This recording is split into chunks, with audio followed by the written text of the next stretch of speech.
你好，阿里。最近接连的上涨啊，已经表明了这个狂暴牛市的下半场已经开启了。那么我在上周的优管的直播中啊，已经喊出来了。那么在这样的行情中啊，我竟然听到有人说自己没赚到钱，这到底是为什么呢？怎么样在这个狂暴的牛市中能挣到钱呢？这是我们今天要重点去讨论的内容啊。那么节目的前两部分依然是关于狗狗币和比特币的一些资讯内容方面的这个分析啊。好，我是阿力。如果你是第一次打开我的视频的，我的频道是专注于投资和赚钱，那么我会竭尽所能啊，教会你如何长期固定的得到收益。目前对加密货币和美股的投资，我都进行了相应的分析。我希望你一定要点击订阅我的频道，这样呢就不会错过每一次赚钱的机会了。好，首先节目的第一部分，我们先来聊一聊比特币啊。那么关于比特币的大数据的分析啊，我已经分享过很多次了，而且每一次大数据都能够对未来的趋势有一个明确的判断啊。最关键的是啊，这每一次分析之后都是非常准确的，因为这个大数据它不会撒谎。那么这个大数据呢，是比这个 K 线的分析是准确多了啊。为什么我会这么说呢？后面会告诉你具体的原因。那么今天啊，我继续跟大家分享一个大数据。那么大家来看下面这张来自 Glassnode 的图片。那么图片显示出比特币巨鲸，也就是大玩家，在过去的10天之内啊，他们买了41580个比特币，价值20亿美元。那么这说明什么问题呢？那么这说明大机构啊正在跑步进场啊，正在这个占据这个比特币的主导地位。那么换句话说啊，比特币真的已经不是这个散户啊能主导得了的了啊。所以说，你用很多的这个 K 线技术分析啊，这些指标是无法判断机构的行为和心理的。那么为什么呢？因为 K 线呢根本就是人家机构玩剩下的，很多人拿来啊当成宝贝一样。那么我多次在节目里告诉大家，这个 K 线呢仅供参考，只能作为其中一项的这个参考，而不是唯一的交易的凭据。那么我们举个例子啊，前几天微博上有很多博主，他们根据以太坊当时的这个 K 线图的走势啊，一致的认为以太坊一定会出现大规模的回调，所以说啊，这帮博主们就开始做空以太坊。结果呢，这个以太坊后面的走势是不但没跌，反而大涨。那么这就是庄家呢利用这个反 K 线技术指标啊，制造了一个交易员的陷阱啊，很多人以为捡到宝了，结果被爆仓了。那么目前啊，大家继续持有手中的币啊就行了，等待一个接一个的高点。那么关于更多的大数据啊，我会在明天的节目里面继续跟大家分享啊。那么节目的第二部分，我们来看看9月2号的时候啊，著名的微博博主江卓尔。那么江卓尔我在节目里面提过很多次了，那么他的一些预言的都是非常准确的。那么最近呢，他关于这个 NFT 有一个预言，他说20天内必崩盘啊。我之前在节目里面也提到了这个 NFT 这个头像的这个疯狂啊，一个低像素的这个头像竟然能卖到地板价40个以太坊的价格，大家应该还清楚的记得我当时说的啊，这就是一个富人的游戏啊，割富人韭菜的游戏。一旦出现这个崩盘呢，倒霉的人呢也不是我们这样子的普通人。没想到江卓尔这么快就给头像类的 NFT 判了死刑。我们来看看他到底是怎么说的啊。那么江卓尔在微博的文章中指出啊 ，NFT 啊，它是指这个无聊猴 BAYC 朋克头像CryptoPunks、Loot 之类，将在20天内崩盘。头像类的 NFT 崩盘是毫无悬念的事情，难度呢只是预测何时崩盘。说毫无悬念是因为崩盘微观上是由供和需决定。 NFT 的需啊是指这个入场资金是有限的，而供是指这个头像艺术作品它是无限的，任何画手都可以轻松的画出啊，甚至用程序啊生成大量的头像，你想要多少就有多少。一个 JPG 头像价值100到1000个 ETH 啊，那么是非常荒谬的事情，是典型的博傻。那么 Loot 是指这个文字的 NFT， 它的出现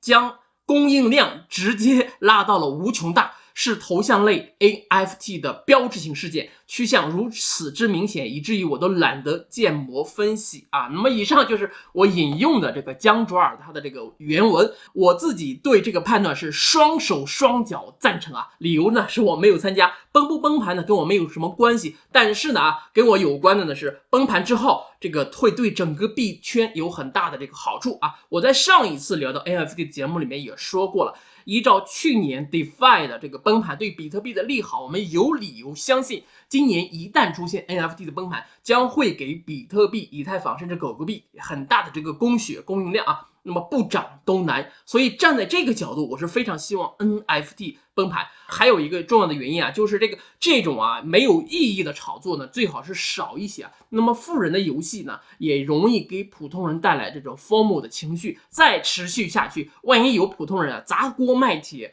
加各种杠杆跑步进场，这个 NFT 如果之后再发生崩盘呢，那就是害人了啊。那么接下来这个狗币的相关信息啊，这个消息呢，我在9月1日的优管的直播中跟大家聊过了。但是很多朋友说这个视频太长了，能不能精简一下？好，那么我今天就简单的跟大家再说一下这个美国时间9月1号的时候，以太坊的创始人威神发了一条推特，他说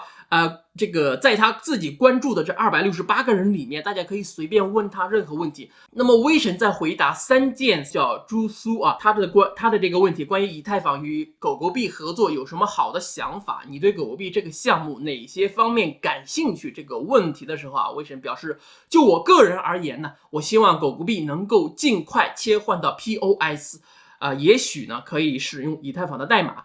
这个 POS 我们之前也讲过就是这个 Proof of Staking， 就是说这个质押的这个证明那么我也希望他们不要取消50亿每年的 POW 发行，而是将其放入某种为全球公共事业提供资金的 DAO 中，这将很符合狗狗币不贪婪的这种健全的精神。那么 DAO 呢，就是这个去中心化的自治组织，而有智能合约中的计算机代码自动执行组织或企业的决策是由代币的持有者投票决定，它将以最为去中心化的方式实现目标，且没有任何集权或者是层次结构。DAO 呢，是通过区块链和智能合约来实现部分流程和决策自动化，它旨在减少人力投入，提高组织的自动化和协作能力。那么我们要学会从这一堆杂乱无章的这个信息之中攫取有用的信息，而且要把之前的信息都串联起来，这样呢就能够发现很多让人吃惊的信息我们结合之前威神参与了狗狗币基金会他作为一个技术的顾问这个新闻，再加上之前狗狗币他在谈这个狗狗币和以太坊这个桥的搭建威神自己在加入这个项目，那么再加上这个刚刚威神说的，他希望狗狗币尽快的切换到 POS 的模式，那么尽量的能够使用以太坊的代码。那么这个消息大家一定要记住因为这极有可能呢是将来要发生的事情。因为威神的这个个人的性格呢是非常的内敛，那么他不像马斯克那么的张扬。威神这么说有可能是狗狗币基金会目前正在讨论的这个事情，或者是说正在努力的方向。如果真的能够实现了的话，那么狗狗币将不会再停留在1美元之下。那么具体到什么价格呢？参考我之前的这个节目好，那么我们今天进入最后的一个话题在狂暴牛市的后半场，怎么样能够赚到钱而不亏钱为什么会有人在这样的行情中能够亏钱呢？那么我问了一下前面有几个跟我聊天的朋友，那么他们说最主要的问题就是他们进行了不断的调仓看着这个币涨了就卖掉手中没有涨的币，结果就追高了。那么之后这个币他刚刚买的这个币又出现了回调，发现自己卖掉的那个币呢又开始发动了，那么结果犹豫再三又换回去了，如此呢2-3次，手里面的钱越来越少，币呢也是越来越少。所以呢在这里阿力提醒大家，不要觉得别的币都涨了，自己买的币呢就是不涨。尤其是持有狗狗币的朋友不要觉得狗狗币不会涨你要有信心，要建立这个信心那么牛市中就是大家要轮流涨，不会说这个狗币一直不涨，其他的都在涨，不可能会出现这种情况。我们再给狗狗币多一点时间，多一点耐心，尽量的减少操作，等它到了一定的高位之后再操作，那也是不迟的，好吧？那么以上呢就是今天所有的内容了。如果你觉得有用的，对你有所帮助，或者呢引发了你的一些思考，一定要记得给我点赞转发一下。最主要的呢是要订阅支持一下，让我们能够在下次节目再次重逢，让我们共同进步，一起发财。 Peace。